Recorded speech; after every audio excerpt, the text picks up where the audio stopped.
Welcome to Bethel Online Education Hub. Learn anytime, anywhere. Don't forget to like, comment, share, and subscribe for more. Let's learn together, the Bethel way. Good day, everyone. Welcome to our new exciting topic in understanding culture, society, and politics. In our ever changing world, nothing stays the same forever. Not our traditions, not our social rules, not even the way our government works. The food we eat, the music we listen to, the clothes we wear, the leaders we follow, and the rights we enjoy today might be very different from those of our parents or grandparents. These changes don't happen by accident. They are shaped by inventions, exchanges between cultures, struggles for justice, and even conflicts that change the way society works. Today, we will explore the different source of change, how new ideas are born, how cultures influence each other, how people adapt to transform, and how tension in society can push for reforms. By understanding these forces, we can see not only how change happened, but also why it happened and what role we can play in shaping a better future. Let's talk about what are social, cultural, and political change. Social, cultural, and political change refers to the gradual or sudden transformation in the way people live, think, behave, and organize their communities.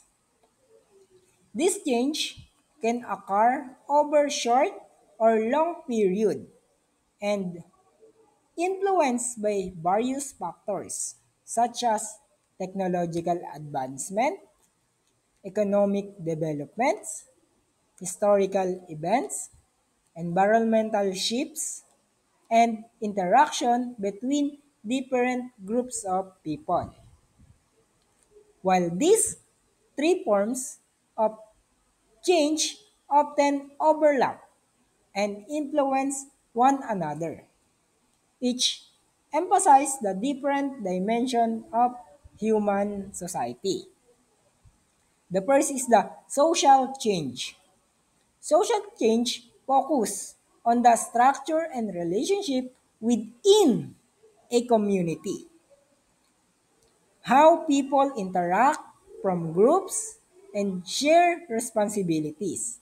It can be involve changes in family, organization, educational system, and work patterns or social roles. Next, the cultural change. Cultural change centers on the shared beliefs, values, and custom and creative expression of a group.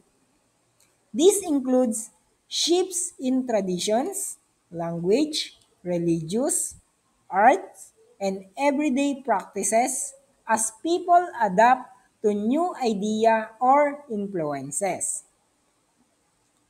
Another one is the political change.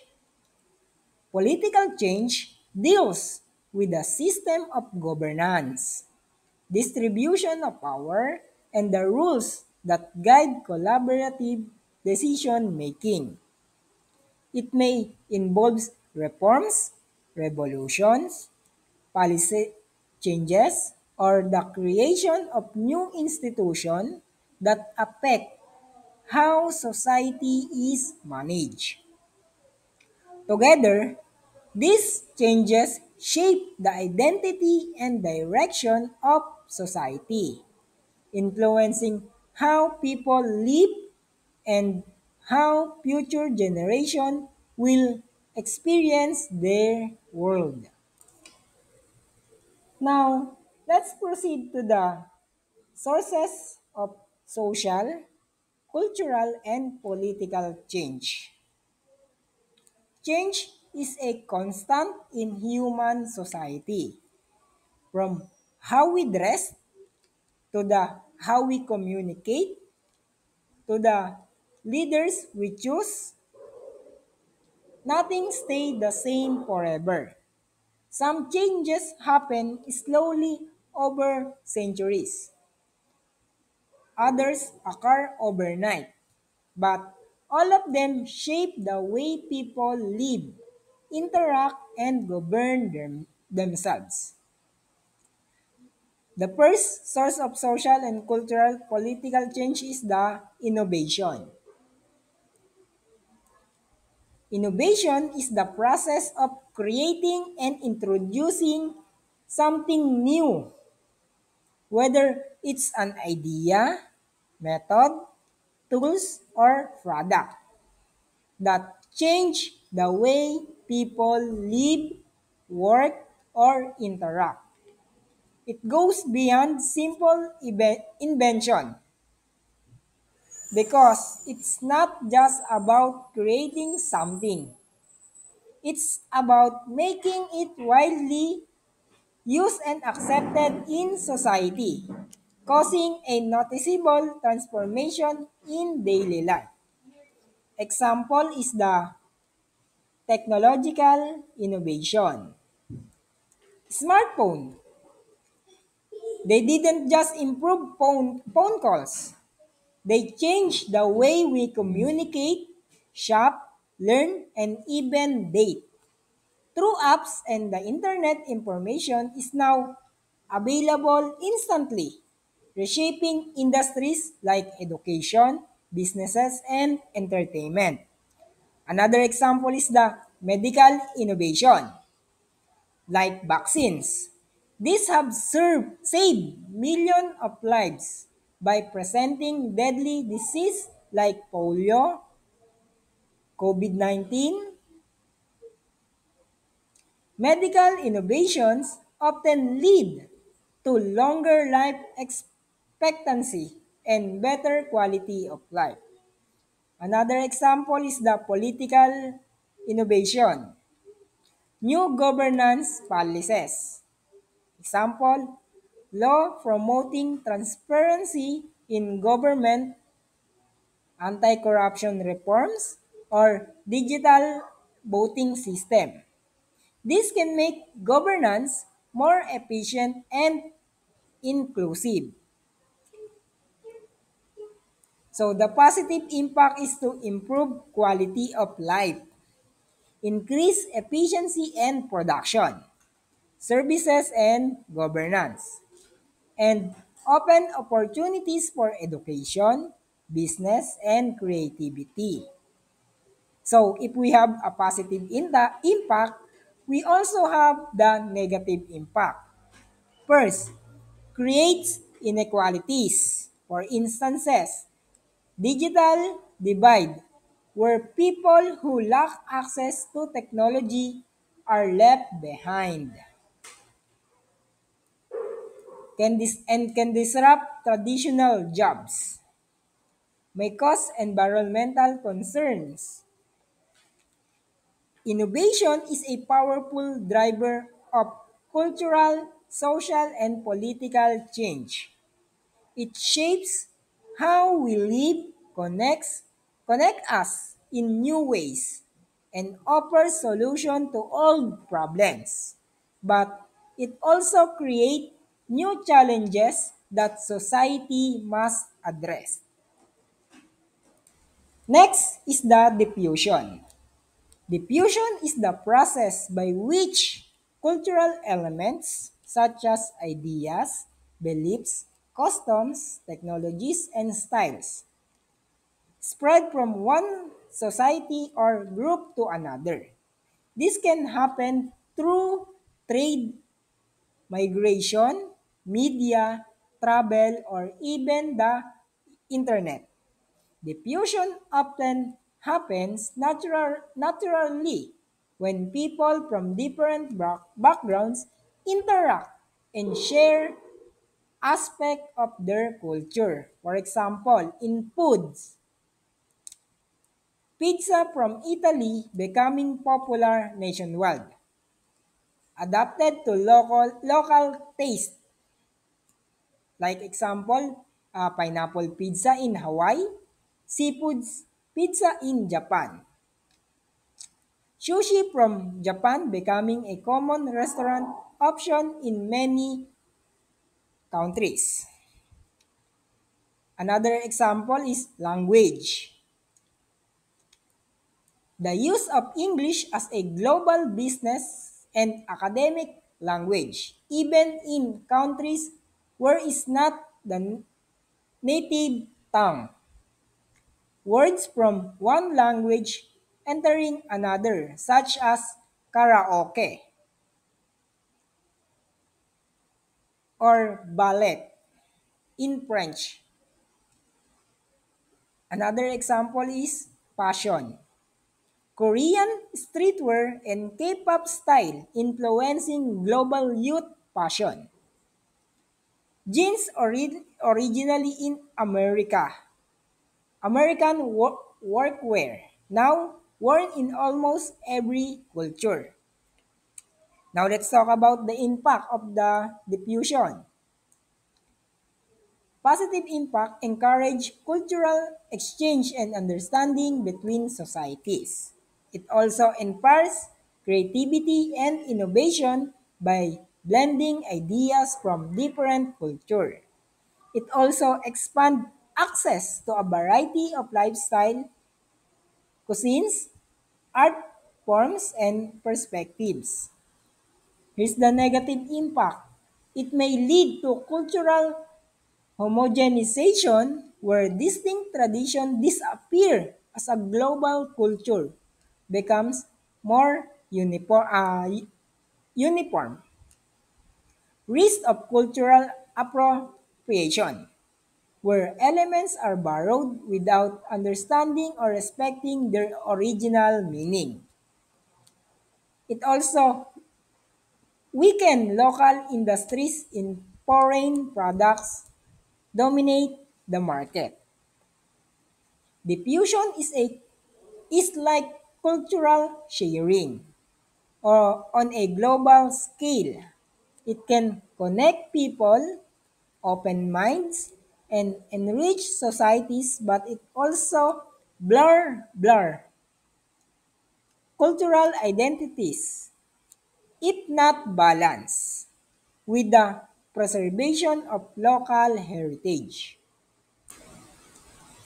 Now let's talk about acculturation and assimilation.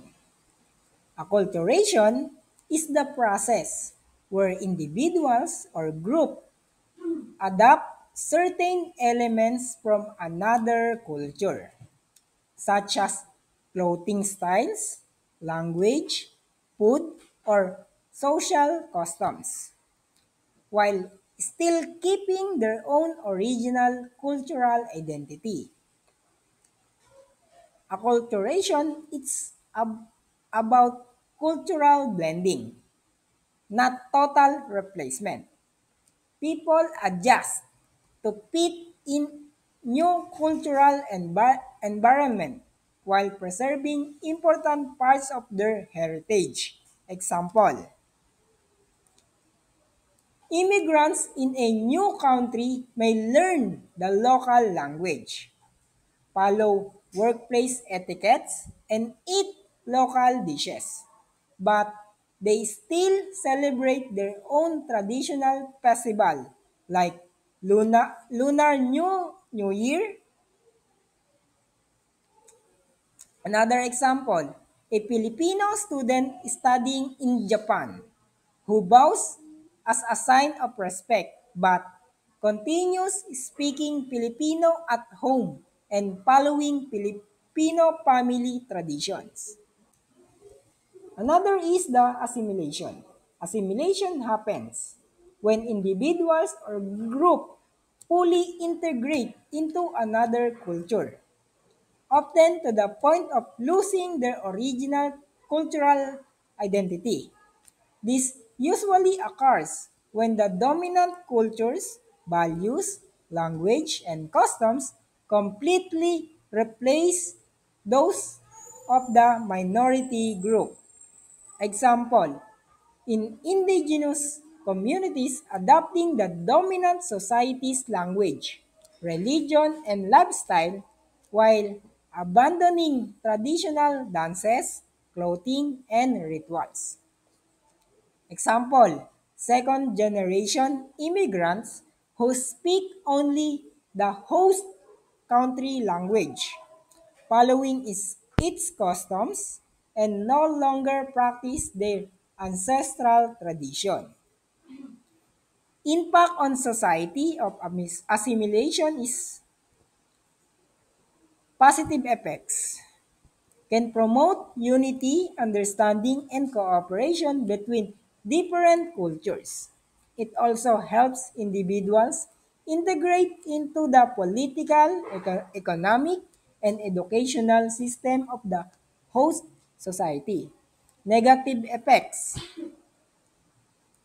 risk of losing valuable cultural heritage, languages, and tradition. May lead to identity struggles, especially among younger generation. Forced assimilation can be form of cultural oppression, erasing minorities' identities. Acculturation allows culture to interact and exchange without losing their uniqueness, while assimilation often results in one culture absorbing another. Both processes shape societies, but striking a balance is important to prevent cultural diversity while fostering social harmony. Social contradictions and tensions. Social contradictions and tensions refers to the conflicts, disagreements, or inequalities that exist within a society. These tensions arise when groups have competing interests, unequal access to resources, or opposing values and beliefs. They often highlight problems in existing social, cultural, or political system and serve as a powerful triggers for change. Examples: interethnic conflicts, tension between different cultural, ethnic, or religious groups pushing for equality, recognition, or autonomy. Example, minority group demanding fair representation in government and protection of cultural rights. Class struggle, disputes between the wealthy elites and working poor over fair wages, land ownership, and access to opportunity. Example, labor strike for better working conditions. Armed conflict, war or violent clashes between groups or nations that lead to political restriction.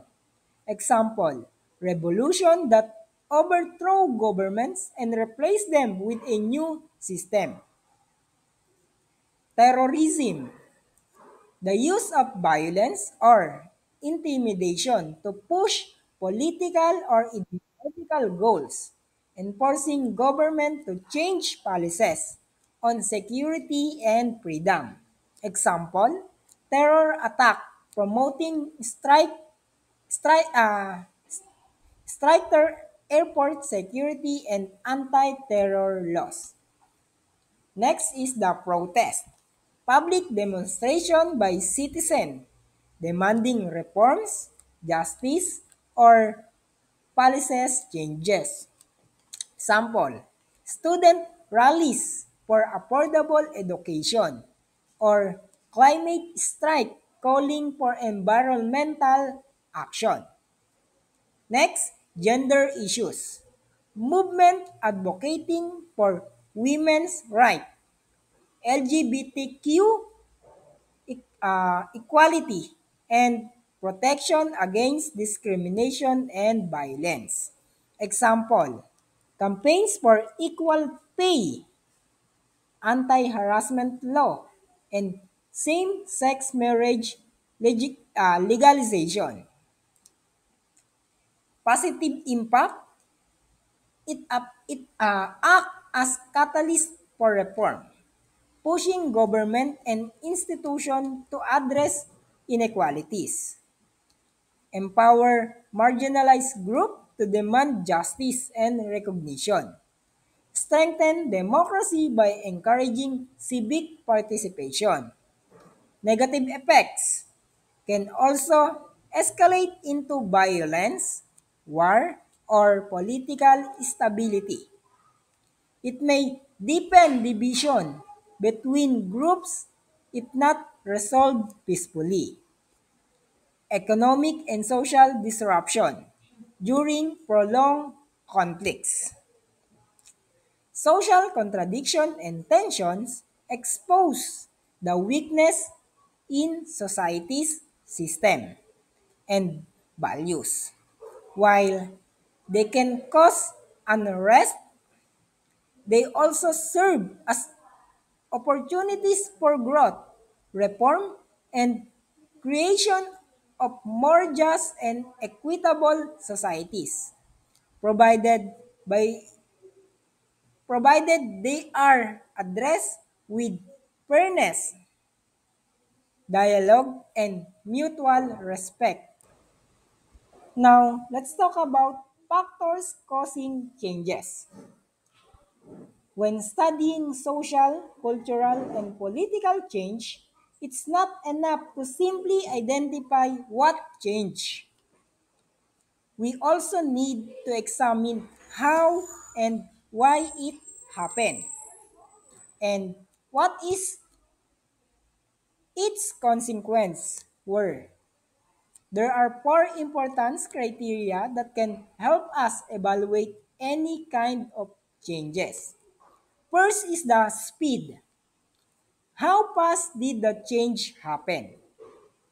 When evaluating social, cultural, or political changes, one of the first things to consider is how quickly it took place.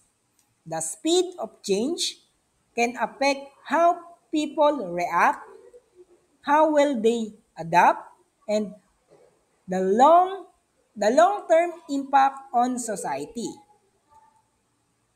First is the gradual change. Gradual change that happens slowly over a long period, often years, decades, or even generation. Gradual change give people time to adjust and adapt. It often feels natural or inventable. Can be the result of steady technological progress, evolving cultural values, or long-term political reforms. Example of gradual change, the shift from traditional mail to email communication.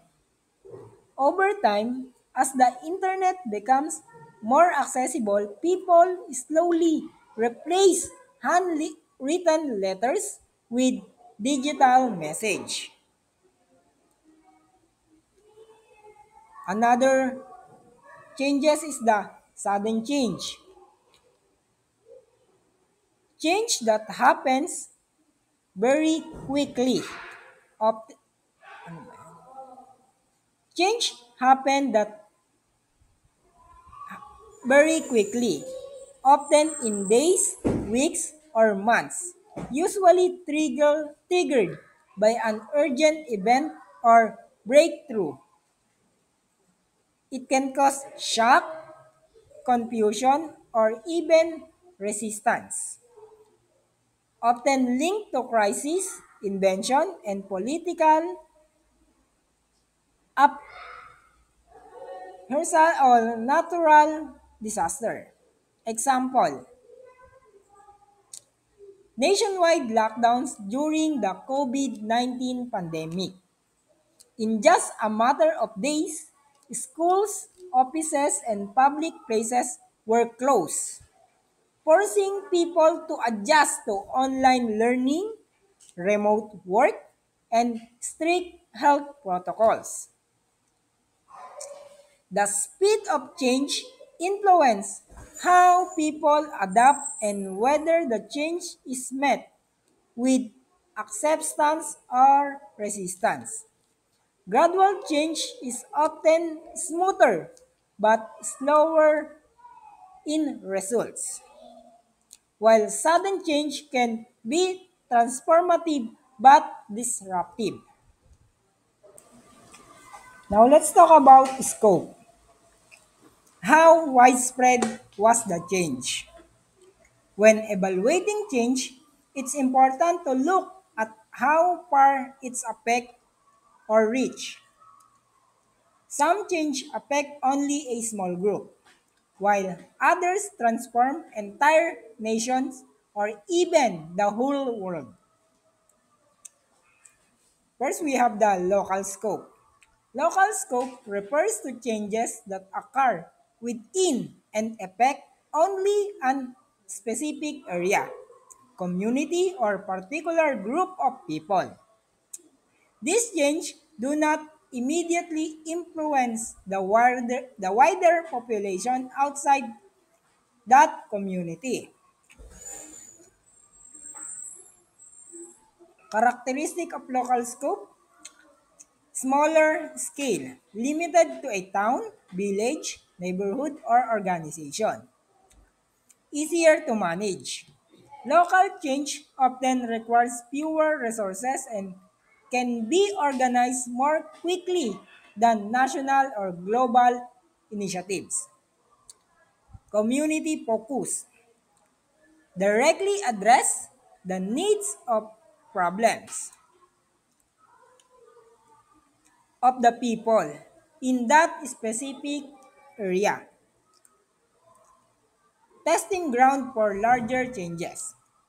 Successful local change can inspire or adapt by other communities or on a national level. Example, a village adopting solar power for electricity. This changes this change benefits only the people in that village for providing clean and sustainable energy. While it may serve an example for other areas, it doesn't yet have an immediate effect on the entire community. Local scope change may seem small, but they are powerful starting points for innovation and problem solving. Many national or global movements begin with small local initiatives that proves successful and inspire wider adaptation. Next is the global scope. Global scope refers to the change whose effects extend far beyond one country and felt in multiple nations or even worldwide. These changes often spread rapidly and influence people, systems, and cultures on a massive scale.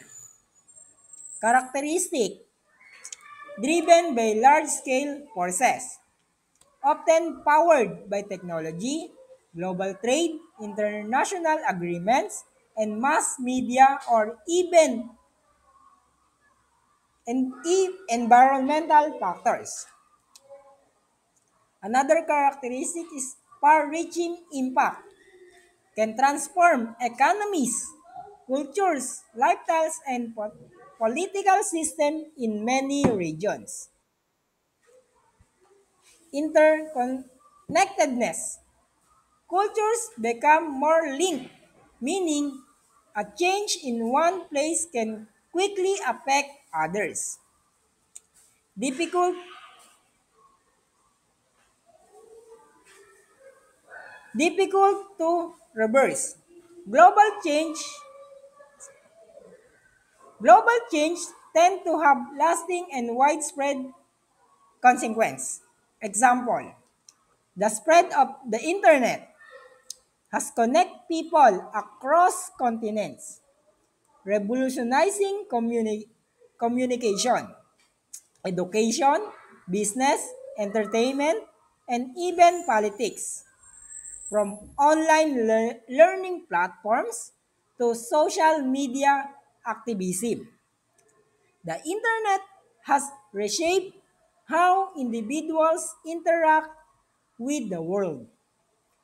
Global scope changes are powerful enough to influence the course of human history, while local change might improve life in a community. A global change has the potential to redefine the way billions of people live, work, and think. Next is the impact. Did it improve or worsen people's lives? The impact of change shows whether it improves, worsens, or creates a mixed effect on people's lives. While many changes aim for progress, they can also introduce new challenges that society must address. First is the positive impact. A change that improves people's living condition, expands rights, and strengthens equality, or creates new opportunities for individuals and communities. Characteristic of a positive impact are promotes fairness and inclusivity, raises the equality of life for the majority, encourage long-term societal growth. Example, the introduction of free public education allows children from all economic backgrounds to access quality learning, helping break the cycle of poverty and fostering equal opportunities. Now let's talk about negative impact. A change that causes harm, widens inequality, or results in the loss of cultural, social, or environmental resources. Characteristic of negative impact create risk or hardships for certain groups, can damage traditions, ecosystem, or public health. Often occurs when profit or rapid growth is prioritized over people's well-being. Example, industrialization brought mass production and economic growth, but it also led to pollution, unsafe working conditions, and labor exploitation, especially in the early industrial era. Mixed impact, a change that benefits some groups while disadvantaging others, resulting in winner and loser within society. Characteristic of mixed impact, the benefits are unevenly distributed, often requires policies to reduce negative consequence. Example, automation increases efficiency, reduce production costs, and improve product quality. However, It can also lead to unemployment for workers whose jobs are replaced by machines. Evaluating the impact of change help us determine if it's truly bring progress or if it's introduce problems that outweigh its benefits. Many transformations carry both positive and negative effects, making it essential for society to balance innovation with fairness, sustainability, and inclusivity. Another factor causing change is the resistance. Was the change accept or oppose? When a new change is introduced, people may react different ways. Some welcome it open arms, while others resist due to fear, uncertainty, or disagreement. Understanding resistance help explain why some changes spread quickly, while others facing strong opposition. First is the accepted. People adapt the change willingly because they recognize its benefits and believe it will improve their lives. Characteristics. Adoption happens quickly with minimal conflict. Positive results are visible or easily understood. It often supported by education, awareness campaigns, or personal experiences. Example, the acceptance of mobile banking in many countries happened rapidly because it's offered convenience, saving time and effort while financial services accessible to more people. Next is oppose. People reject, protest, or resist the change due to perceived threats to traditions, jobs, and rights or values. Characteristics may involve public protests, debates, or legal challenges. Resistance can be rooted in cultural beliefs, fear of the unknown, and economic concern. Opposition sometimes slow or even prevents adoption. Example, opposition to same-sex marriage. In certain communities, steps from deeply held cultural or religious beliefs leading to debates about laws and social acceptance. Whether a change is accepted or opposed depends on how people perceive its benefits and risks. Acceptance often comes with visible advantage and clear communication, while opposition is more likely when the change challenge long-held values or, or threatens livelihoods. Recognizing resistance is crucial for understanding how changes succeed or fail in society. By examining speed, scope, impact, and resistance, we gain a deeper understanding of the change significance in society. These four dimensions help us not only what change, but also how and why it matters. In the end, evaluating change this way help us judge whether it represents genuine progress or introduce new challenges that society must address. Cultural, social, and political change can came from innovation, diffusion, cultural adaptation, and social tensions. These forces shape the way people live, interact, and think, sometimes in gradual, almost unnoticed ways, and sometimes in sudden world shifting moments. To fully understand the significance of any change, we can evaluate it through four key lenses. First is the speed. Did it happen gradually or generation or sudden due to crisis or invention? Next, scope. Was its effects limited to a local or felt across the globe? Next, impact.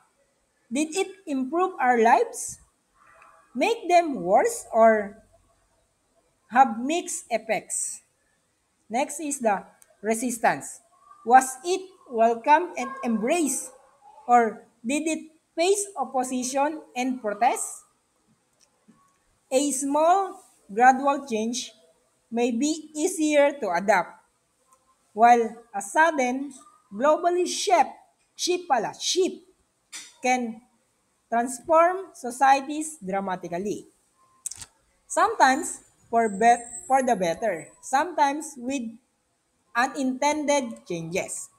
By combining an understanding of what causes change with the ability to evaluate its ensures its natures and effects, we can become more informed, thoughtful, thoughtful participants in shaping our future.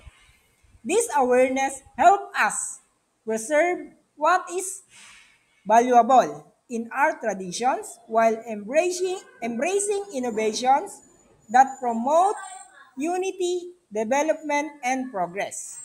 Thank you for joining me in today's lessons. See you in our next exciting topic in understanding culture, society, and politics. And don't forget to like, share, and comment.